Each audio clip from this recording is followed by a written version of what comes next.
मैं एक ऐसे संत महात्मा के पास पहुंचा हूं। मुझे मेले में यहाँ पर आए हुए प्रयागराज में आज 8वां दिन है, लेकिन इस तरह के संत महात्मा के जो विचार हैं वो मुझे अब तक इस तरह से नहीं मिले हैं। इनकी बातें सुन के आप खुद भी धन्य हो जाएंगे कि किस तरह से व्यक्ति का जीवन होना चाहिए और किस तरह के ये लोग तप करते हैं और उससे फ़ायदा क्या होता है।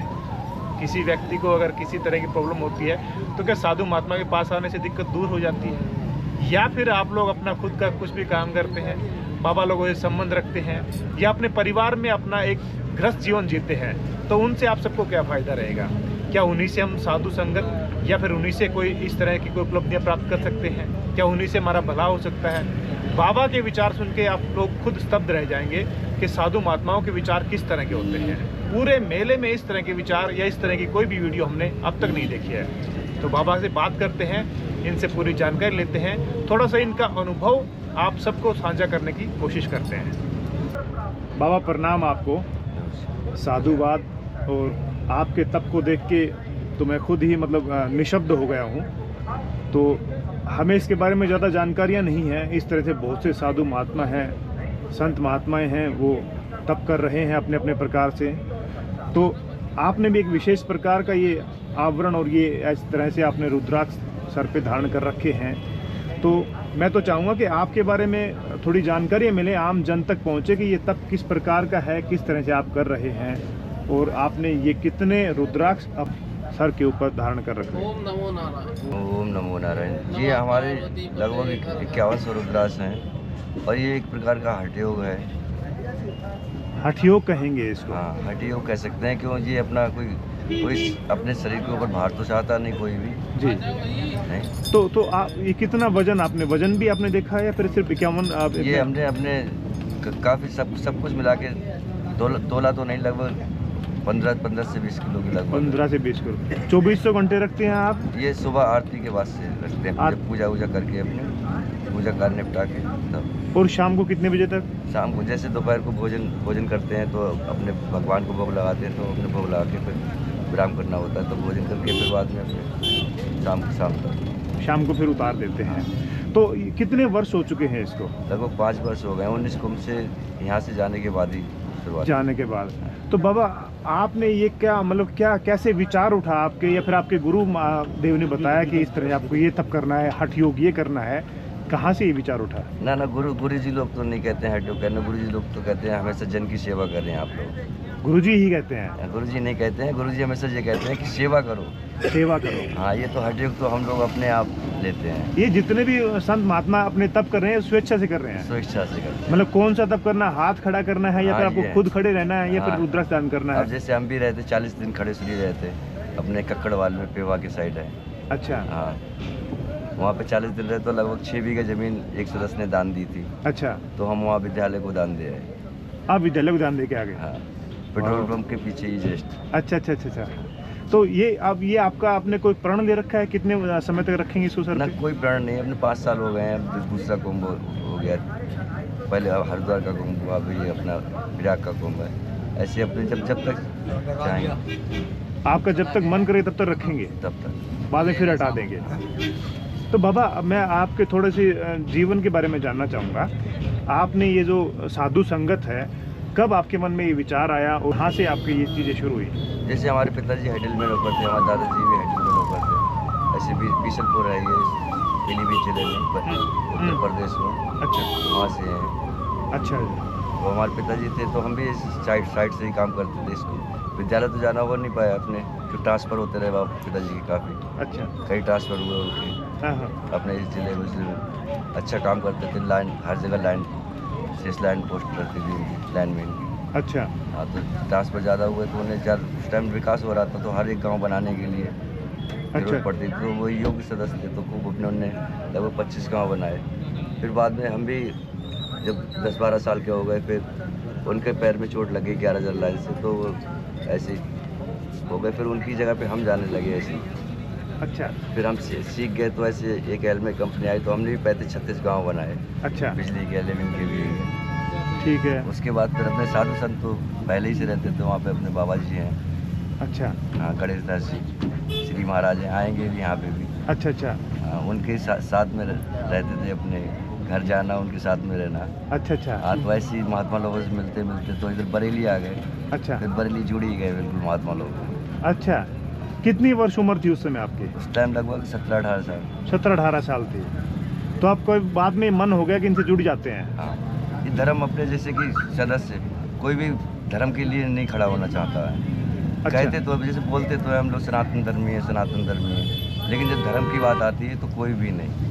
कहते हैं हम लोग सेवा करते हैं, सेवा करते हैं, लेकिन सेवा का नाम आता है तो सेवा कोई नहीं। कोई नहीं करता सेवा।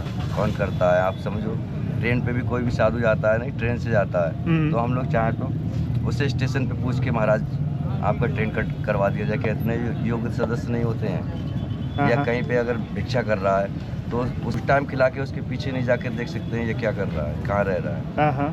नहीं कर सकते हैं। नहीं, बिल्कुल बिल्कुल। हाँ, ऐसे हर एक सदस्य को, जैसे जितने महात्मा अपने घूम रहे हैं, कह रहे हैं भिक्षा करते हैं। अगर इतने स्थान है ना, जो हम लोगों ने कमेटियाँ बना रखी हैं, छोटी छोटी कमेटियाँ बना लेते हैं, 5 सदस्य की कमेटी बना ली, और कोई भी साधु जाता है तो कह देते हैं भाई कमेटी का स्थान है, यहाँ पे नहीं रहना है, स्थान भगवान का या कमेटी का है।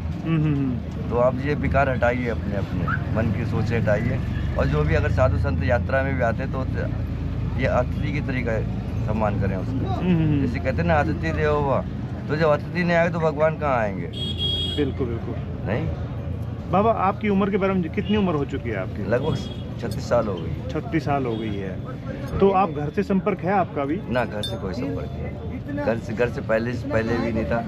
घर के पास में ही रहते थे और हम साइड काम करते थे। अच्छा अच्छा। और घर के परिवार के लोग आते हैं आपसे मिलने? ना, कोई भी नहीं आता। बरेली में हमारे पास में ही रहते हैं, हमारे मामा के लड़के रहते हैं, वकील हैं। अच्छा। एक उसमें अपने रोडवेज में है, पिताजी की जगह पे, और कई लोग हैं, मौसा वहीं हैं, भाई हैं। हमारा भाई हाइडल में नौकर है, बिशनपुर में। अच्छा अच्छा। तो बाबा, आप क्या तप करते हैं? आपको क्या अनुभूतियाँ कुछ होती है, कुछ बताएंगे हमें? अनुभूति क्या? जैसे कोई जो चीज़ होती है वो दिखाई नहीं देती। जैसे आप भगवान को अपने नेत्रों से देखना चाहे तो नहीं देख सकते, आत्मा से देख सकते हैं। जैसे आप किसी भरे पेट को खिलाएंगे तो वो पलटी करेगा, अगर भूखे खिलाएंगे तो जब वो डकार लेगा तब वो आत्मा से कहेगा हे भगवान इसे खुश रखो, तब भगवान उसके पास होते हैं। अथवा भगवान उसके पास नहीं जो पहले जैसे थे। अच्छा अच्छा। भगवान को देखना है, आप गरीबों में जाके देखो, नहीं तो आप खुद ही वो आपको भगवान कहेंगे, तो आप भगवान को कहाँ देख पाएंगे? मतलब इंसान में ही भगवान है। हाँ, अरे नारायण में भगवान होते हैं। नर ही नारायण है, नारायण ही नर है। वाह, क्या बात है। नहीं, कण कण में भगवान तो चींटी में भी है। नहीं, अब चींटी इतनी छोटी सी होती है, हाथी को मार देती है, तो जो नहीं शक्ति, कितनी शक्ति होती है, वो अपनी शक्ति पे आती तब। ये अगर मान लो गृहस्थ में रह के कोई व्यक्ति इस तरह का तप ना करे, फिर ऐसी इच्छाएं नहीं जाग सकती? अरे बहुत सुंदर बात है ये तो आप कह रहे हैं। जैसे अपने माता पिता की, बड़े लोगों की, बुजुर्गों की सेवा करके ये फल आप डबल, हम लोगों से डबल प्राप्त कर सकते हैं। अच्छा अच्छा अच्छा। हम लोग तो तप कर रहे हैं, आप तो जप करेंगे, तप करेंगे, अपने परिवार को चलाएंगे, आप वो कर रहे हैं। भंडारा, रोज भंडारा कर रहे हैं आप तो। कितने लोगों का, जब आप ड्यूटी करके आते हैं, आप सपोज करो आप लोग ड्यूटी से कितने लोग खर्चा चलता है, तो वो एक प्रकार का भंडारा ही हो गया।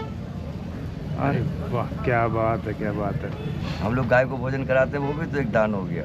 नहीं, दान। एक रोटी अपने सुबह को निकाली, अपने शाम को निकाली, 2 रोटी का दान हो गया।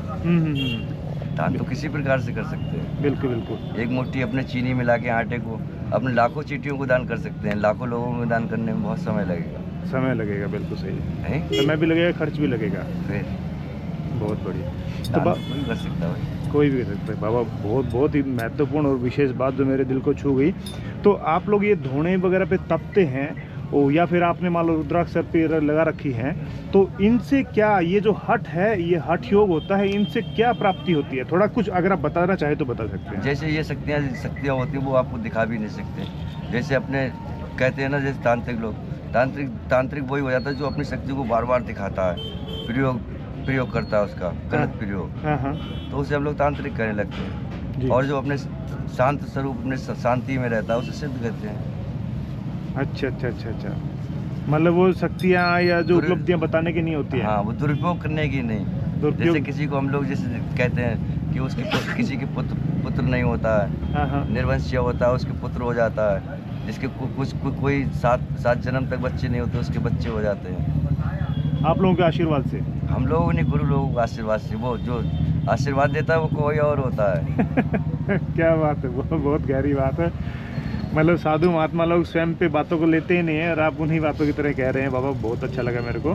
तो आप अब तो आजीवन आप रहेंगे इसी हाँ, इसी टोले रूप में। आप क्या संदेश देना चाहेंगे इंसान को, इन जगत के लोगों को जो ग्रस्त में है उनको? जैसे अपने समय निकाल के जितना भी समय हो तो अपने जैसे भाईयारी के लिए ख़त्म करते हैं, उसे अपने भाई भगवान के, अपने सनातन के, अपने जो गरीब सहयोगी हैं, अपने मित्र भी गरीब होते हैं, उन्हें भी अपने कार्य से अपने आप भी उन्हें सहयोग करके भी बढ़ा सकते हैं हम लोग एक दूसरे को। जैसे सहयोग, अगर 3 पहिए है, 1 पहिया पंचर है, अगर उसे जुड़वा देंगे तो वो आराम से चला जाएगा। आप लोगों के नाम कुछ विशेष प्रकार के होते हैं, मतलब कुछ अलग होते हैं आम जन से, ये कैसे होते हैं?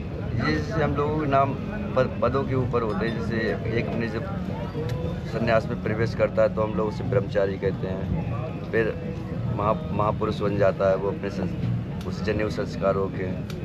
फिर जनेऊ संस्कार होने के बाद जब उसका संस्कार हो जाता है फिर नागा बन जाता है। फिर वो नागा अगर भस्मी या निर्वस्त्र रहता है तो उसे दिगंबर कहते हैं। फिर दिगंबर से अपने महंत हो जाता है, श्री महंत। फिर ऐसे ही पूरे अधिकार बढ़ते चले जाते हैं। अच्छा।